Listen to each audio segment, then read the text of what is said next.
Hi everyone, it's Sam, back with another Mermaid inspired bullet journal weekly spread. This week I was inspired by one of my own watercolour paintings I did last year on this mermaid with her fish friends. And yes, it does sit in my shop at the moment as that beautiful sticker, but this is what we're going to be doing today. A 2 double page spread with coral, fish, mermaids, hair, the works. So let's get started.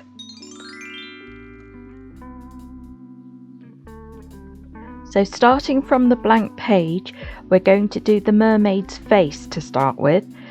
I'm drawing in a circle using my trusty 2H pencil, and as I always do, I start with the guidelines. Hairline, brow line, nose line and chin line, which are always equidistant from each other, and then the eye line sits a third of the way between the brow and the base of the nose lines, and that's where I start. I find these guidelines really useful and quite calming because you sort of know everything's going to be more or less okay and in proportion before you even start. Of course, as you go along, you can alter the features as you want to. So I tend to do the eyebrows a little bit further up above the eye, and I tend to do the chins a little bit longer, but it's all good fun. I strongly advise looking at your own selfies or other reference photos and just practicing really. That's what I've done. I would say the proportions of the drawing I'm doing are more like a normal portrait rather than a cartoon portrait. If you were doing a cartoon character, the eyes would be much wider and lower down near the baseline of the circle. So I've drawn my mermaid so that she's looking up and to the side, because she's going to be looking at her fish friends. And this is the mouth that I'm just drawing in here. You can see it's a bit of trial and error because I felt the mouth was a little too broad. So this is my amended one, which I do think looks a lot better.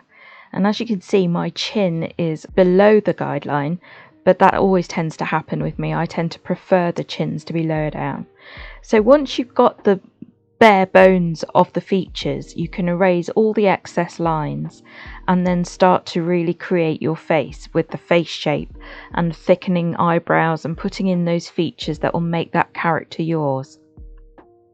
I could have gone with this softer, more rounded face, but I chose to put in a stronger angle of the jaw either side just to give her more of a frame, a stronger frame for the whole face. So now I'm just putting the finishing touches still with my 2H hard pencil, which is really quite light, to be honest. I've had to really pump up the contrast so that you can see it on the video. And I'm putting in where I think the hair should go. But more or less, this is the face done for now, and we'll be moving on to drawing the fishes. So I take a little bit of time trying to work out where I'm going to place my fishes, because for one thing I want the mermaid's eyes to be looking in the direction of at least one of the fish, and then also I have to work out where I want to place my weekly bullet journal bits and bobs. So I had a look at pexels.com, a really cool website for royalty-free photographs that you can use as a reference.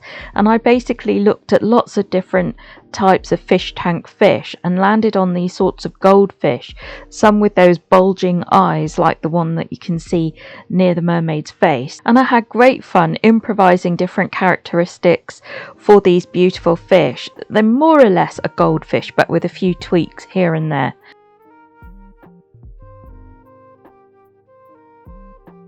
So I'm just erasing that fish on the base of the page because that's where I'm going to put my tasks list for the week.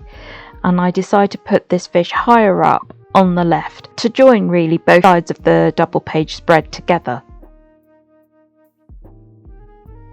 So I soon realised I'd only probably get about 3 days of the week on this spread, so I was going to need to do another double page spread to complete my week.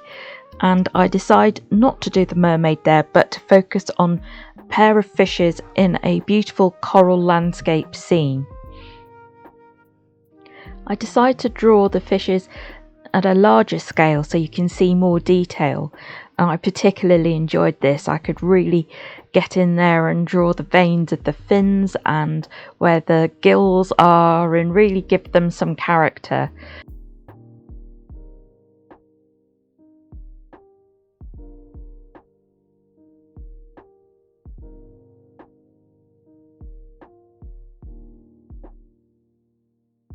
Again, I would recommend looking at lots of reference photos for this sort of thing, such as on websites like pexels.com, and it will really help you in the long run getting the fish just right. So now I'm just drawing some fan coral, which has this sort of branching hard coral that you see in reefs, and it basically looks like a sort of fanning out tree. And the one at the back looks a little bit like a cactus. Again, look at your reference photos. I know I keep repeating that, but they're very hard to draw off the cuff without at least a couple of reference photos to help you. So now those spreads are complete, we're going on to the painting stage. So I decide I'm going to paint the mermaid's flesh tones first. That tends to mean using a scarlet, red, crimson red, yellow ochre and white, and I use this combination to create two sorts of peaches, one a yellowy peach and one a pinky peach, and sort of a light and a dark version of both as well, just to give me that variety. I have a lot of videos in my library now showing how I do portrait painting in a similar way. I'm lucky enough that for this one it's a larger face, so I can really get all the details in. But for the bullet journal, when I'm doing my cartoon characters, the faces tend to be very, very small, like about a couple of centimetres. So it takes a different set of skills to make them look good. So I'd recommend looking at one of the videos, such as the one linked above, if you want to get a little bit more information on how I do that. So I've basically applied the yellowy peach first as a base layer, and then the darker pink peach for the shade. I used the pinky shade for the lips and the bridge of the nose. Then you'll see there I'm adding a touch of burnt sienna, which is a brown colour, to deepen the shade for under the chin and under the lips. I mix blue French ultramarine and burnt sienna to create a dark grey, and this is the dark I use for the eyelashes, and really the eyeballs are never totally white on an eye. They always have a little bit of a shade of grey in the corners, because at the end of the day the eyeballs are a sphere, so when the sphere turns away from you, you get a sort of grey shading. All these extra little details add to the realism that you're trying to create when you do a portrait. Again, take a good look at your references.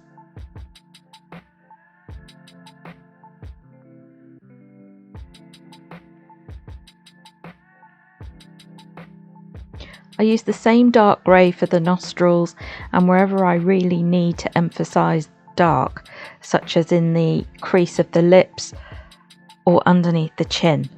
I do try to blend it out a little bit so that it's just suggested that there's depth there. So now I'm mixing up a green and blue to paint in her irises and shade the eyes. This is when the character really starts to come to life. If I was using watercolour paper, then I probably would have gone in with another layer of paint, but because I didn't want to damage the paper any further, I chose to use these watercolour pencils, which you'll find linked in the description below, to finish off and smooth out the face. I thought they did a lovely job and the mermaid looks beautiful.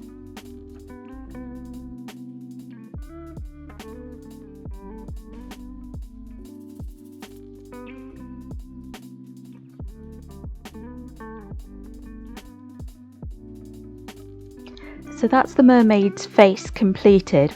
Obviously I still have to do her hair, but I felt that I wanted to paint the fishes next. I used yellow ochre, orange, scarlet and crimson so that it would give me some golden oranges and some reddy oranges. I paint the front of the fishes around the heads in the yellowy orange colour, and then randomly blob the more reddy orange colour around for the body, especially around the tails. If you mix up the colours like that, it brings variety to your painting, but also because it's an underwater scene, it gives the impression of shimmery water reflecting on the fishes. You can see how the first layer is actually dried quite light, so now I'm going in with the second layer using darker reddy oranges to increase that sense of shading and dimension on the fishes. I find this process really relaxing because you don't have to think too much. You just let yourself go and literally blob random bits of reddy orange and yellow orange wherever you want to on the fish. You can see I'm doing a similar thing with the second set of fishes on the next page.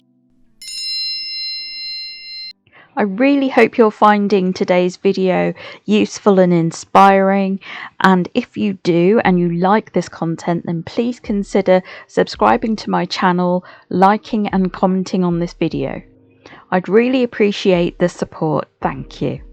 So as you can see for these fishes, I'm using a fine brush now. As they're larger, you can see more detail on them, so I'm actually painting in some fish scales just so you get the hint, the subtle hint and impression that they're there. I'll be finishing off the fish with fine liner pens for more definition later, but for now we're going to paint the mermaid's hair and the background. I mix up some blue French ultramarine, Prussian blue, which is a little bit more of a blue-green, and mix a touch of burnt sienna, which is also a brown, to give me those two shades of blue to paint her hair and the background.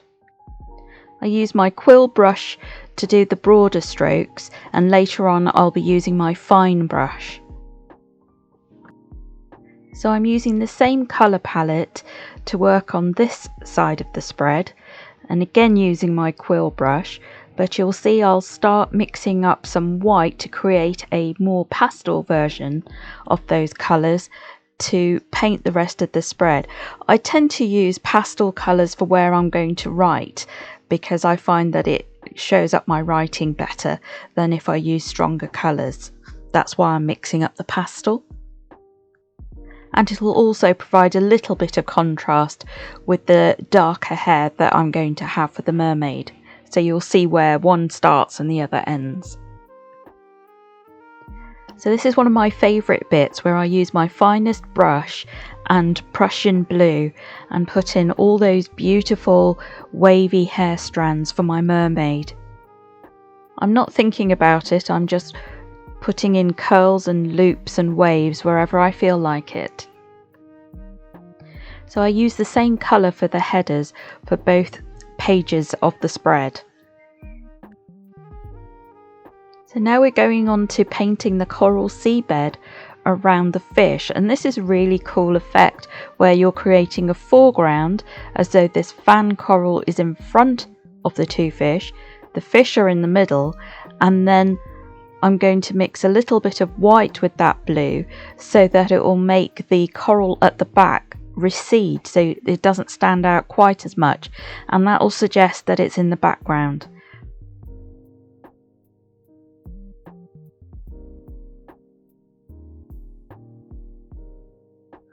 I'm just adding a little bit of splatter while all the paint is still wet.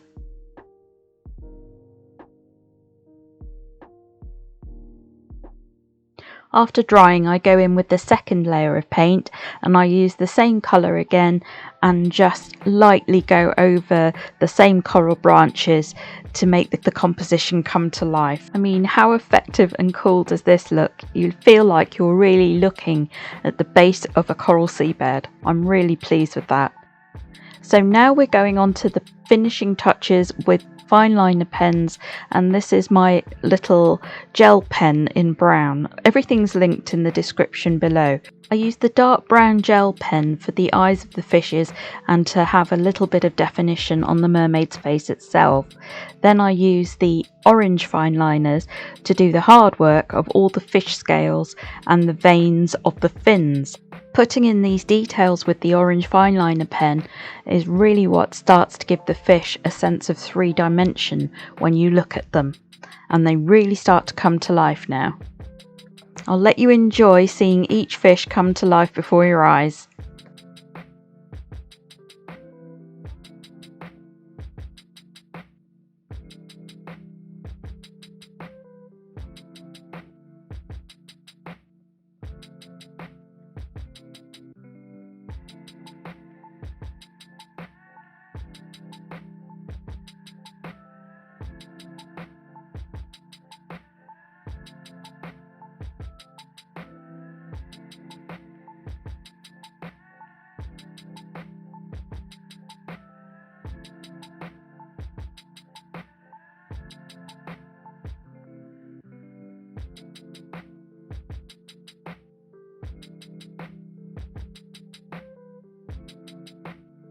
I'm just using a navy blue fine liner pen that matches the whole thing to put in my lettering for my days of the week.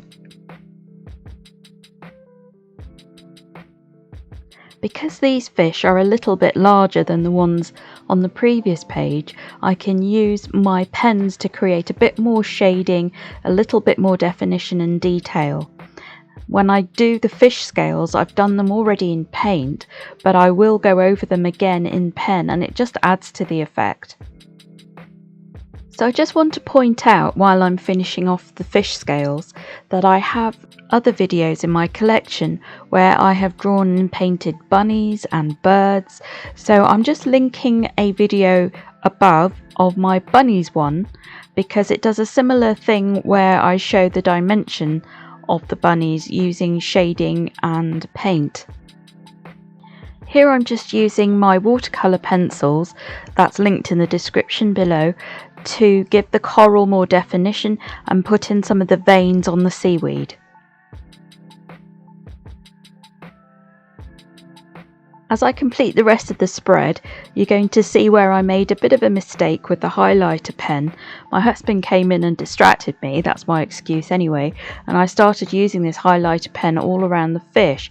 So to rectify that, I wet a brush and blended it out. Then I used the pencils to redefine the coral in the foreground. So now we're coming to one of my favourite finishing touches that I do for most of my pieces of artwork, which is splatter time. So I mixed up some orange and white and the dark Prussian blue and used those three colours at different times to splatter the dots of paint all over the painting. I also wanted to add touches of orange elsewhere around the mermaid's face so that it wasn't just the fish that were orange. I used the same three colours to splatter on the coral scene as well, and this really does have a beautiful effect, I think.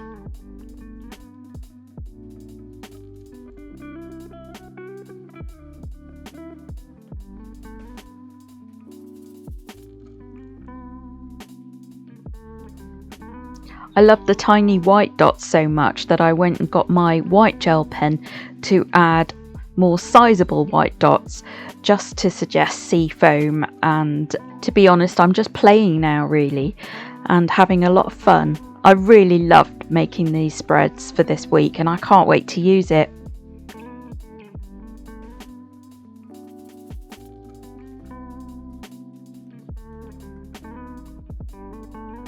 And here are the two finished pages in all their glory. I hope you've enjoyed this video and come back next week to see my final Mermay bullet journal weekly video in this series for 2021. And then I'll be going on to doing the June plan with me video. So thank you for watching and bye for now.